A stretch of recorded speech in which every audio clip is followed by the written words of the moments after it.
Hello and welcome to the Flix Forum podcast, where each episode we go back and we look at a Netflix original film in the order of release. This is our 23rd day of Podmas, where we're putting out an episode every day in the lead up to Christmas. We're getting so close now.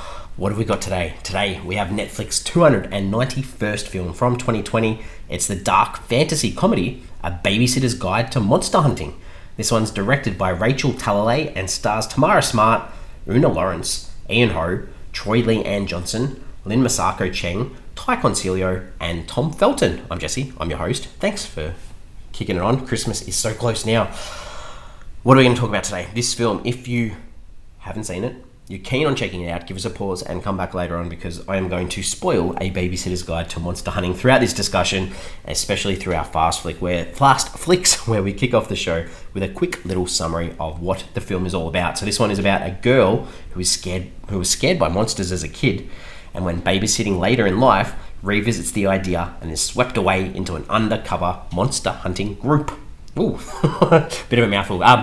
This one, there's not much to find out about this film. We like to talk about how it ended up on Netflix. All I can find out about this film is that it's written by Joe Bellari, and he wrote the screenplay for the film, and this is the first book in a trilogy of books of the same name that he's written as well. So interesting. That's all we've got about this film. This was released on the 15th of October 2020 on Netflix. It was filmed in and around Vancouver in Canada from the 3rd of September 2019 to the 13th of November 2019. Had some nominations and some awards, 2 wins and 2 noms. It won Best Production Design at the Leo Awards. It was also nominated for Best Editing and Best Overall Sound as well. The other win was that reframe film list that we often see at this time of the year. What are the critics and audiences saying about this film? On Rotten Tomatoes, sits at 65% on 20 reviews. That is fresh, not certified, but fresh. The audience doesn't actually have a percentage, but it's got more than 100 ratings, so I'm not sure what's going on there. IMDb sits at a 5.4 out of 10 on 4,800 ratings. Letterboxd a little bit lower, 2.3 out of 5 on a bit over 4,000 ratings, but it's been logged by about 6,500 people. Metacritic. The audiences don't have a result, but the critics have it at a 31 out of 100, so that's red on that traffic light system. Not very positive, obviously, from the critics for this one. So, what are my early thoughts on this?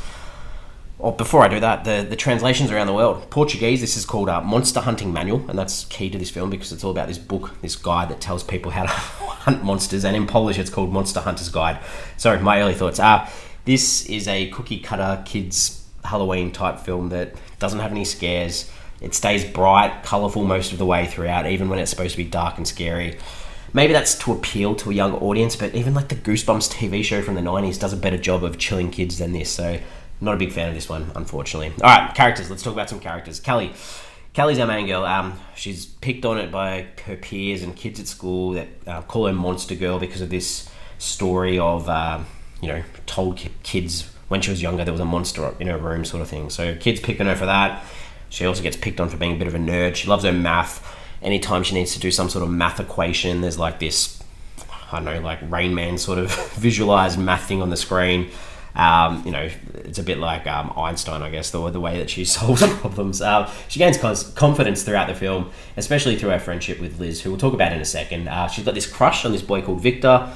It's almost like they just chucked him in there for some laughs because he's not really in the film. And it's like, we'll talk about that more later. Liz is the one that she teams up with. She's this bold, happy to face danger type of kid whenever she possibly can. She's a member of a secret society that they hunt these monsters. She gets Kelly on board. She rides this motorized scooter sort of thing and has a baby on her back that she carries around. So she's pretty cool. She knows what she's doing and she wants to be a good babysitter, I guess. This sounds so silly talking about this out loud.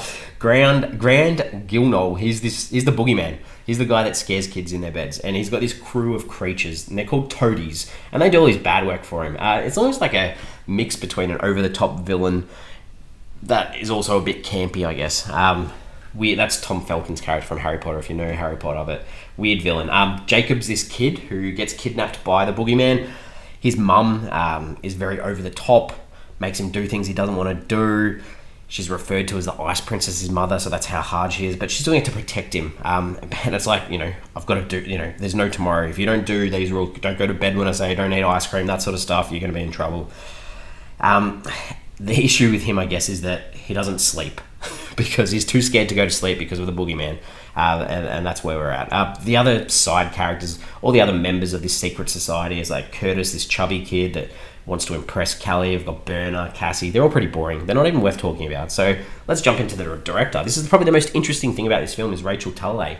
66 directing credits. Done episodes of Doctor Who, The Flash, Quantum Leap, DC Legends of Tomorrow, Riverdale, American Gods, The Chilling Adventures of Sabrina on Netflix, Sherlock, Supergirl, and producer credits from Nightmare on Elm Street series. So I think the third and the fourth film in that series, the horror series. So big name, really, director, but looking at it, hasn't actually directed anything probably for about 20 years. So stepping back into it with this sort of kid-friendly horror film, which is an interesting choice.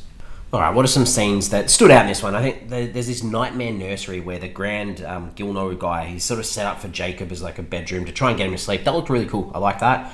And the other thing with the grand Gilno dude, he's sort of struggling to get Jacob to sleep and sort of says, I need something more powerful. I've tried milk, I've tried cookies, tried all that sort of stuff. And then one of his little side minion toady sort of henchman things walks in with a hammer. That was funny. That was funny. But apart from that, there's not much else to like in this. The things that I didn't like, they use a baby as bait to lure monsters. Just seems very unethical. That whole idea that the Order of the Babysitters is a secret organization that's been around for thousands of years and had members like Joan of Arc, Cleopatra, Rosa Parks, Merlin. That was just laughable. They're just so bad. The whole book, the monster guide hunting book, and there's like 7 monster mafia things. All of that lore and the history behind these people, it was all boring, just boring. Liz sort of gives this backstory about her brother being taken, and she's been looking for him her whole life. He's been taken by the boogeyman or whatever. She's like 12 years old. How could she have been looking for him her whole life? Just didn't land. And finally, Callie breaks out of, she's locked up out of this dungeon. She breaks out, gets out, and she's like, booyah, in celebration. Just, man, lame, real lame. What's this film trying to say? It's obviously a kid's film. It's not targeted at me. The idea of teamwork, using your mind and your brains to overcome dangers and fears. And there's a solution to every problem most of the time as well. That idea of nightmares too, dealing with these, talking to others and working out a way to overcome the fears that they often create or fears in life as well. And standing up, being brave, being courageous, those types of things. The idea too of being who you want to be, not having to worry about what people think of you or what they call you. And two, adults, they get a bit of a whack. Adults not listening or believing in kids too. It can be harmful, can be hurtful. Kids need to be believed. You need to give them, your time and effort to listen to what they're saying. So some interesting, nice little things there for a kid's film. What did I take away from this? I probably touched on this already. This just felt like a super cheap Nickelodeon film from the 1990s. It just didn't land, unfortunately. Questions, ponderings from this film.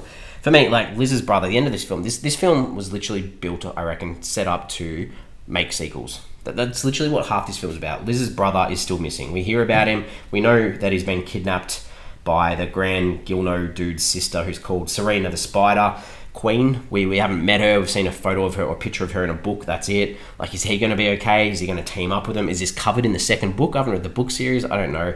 I just feel like a film like this, yes, you're trying to set up a series maybe and mythology and that sort of stuff. Would have been nice. Like, if you're going to drop things like that in, give us a bit of closure. And the same too, this, I mentioned before that Callie had this crush on this boy called Victor.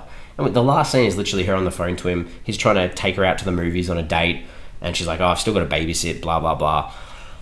Man, like, why include him? It just seemed like a waste of time. Are they going to go on a date? Are they going to go to the movies? I can maybe Space Jam 2 might be something to go see. I don't know. There's just lots of unanswered questions that probably needs a sequel to answer these. But when you have a film, you want it to stand alone enough that you don't have these stupid questions hanging in your mind.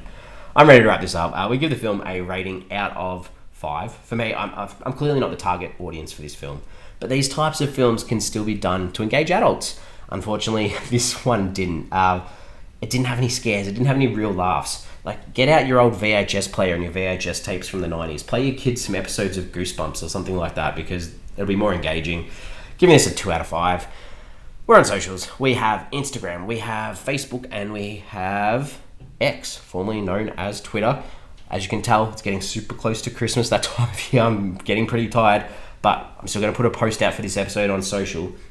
Sort of ties into what I'm saying. Is this film more focused on setting up future movies than telling a proper story here? I think that's a big issue. I think that is a big issue with this film.